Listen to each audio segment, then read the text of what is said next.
True civil libertarians must oppose the IRS.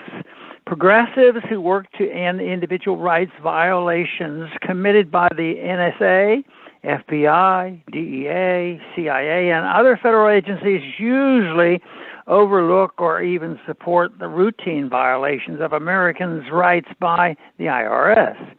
For example, progressives rarely, if ever, speak out against the IRS's targeting of the opponents of those in power.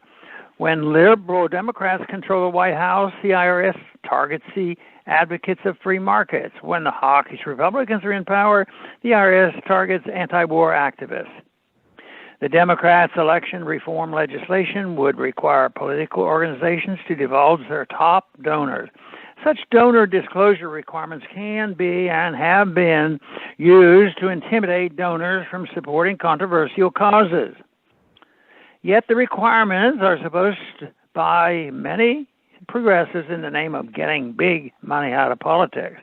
In order to pay for their massive spending schemes, President Biden and his congressional allies are planning a huge increase in the IRS budget.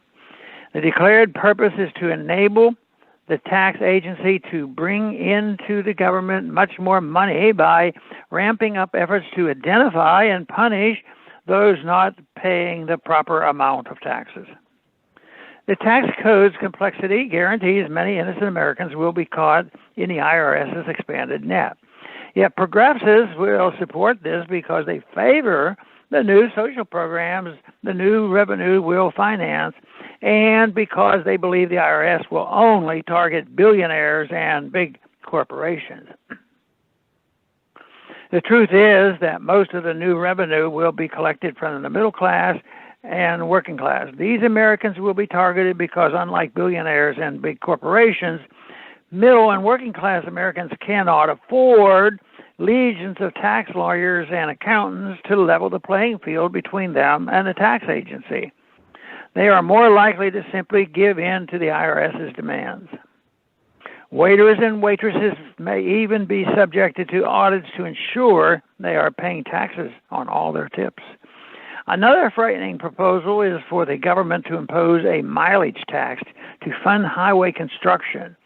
A mileage tax would require government to keep track of how many miles every American drives. Such claim that a mileage tax can be implemented without creating a massive new system of government surveillance.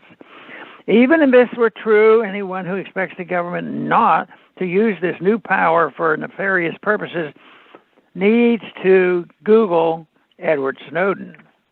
Progressives' blind spot toward IRS abuses of liberty is rooted in their belief that one can separate economic liberties from civil liberties. This allows them to support and abuse the tax system to fund a welfare state, and for an increasing number of progressives, a warfare state, while opposing other infringements on liberty. These progressives are the mirror image of conservatives who defend economic liberty while supporting government infringements on personal lifestyle choices. One of the most urgent tasks of those who wish to restore a free society in all areas is to end the artificial distinction between economic and civil liberties.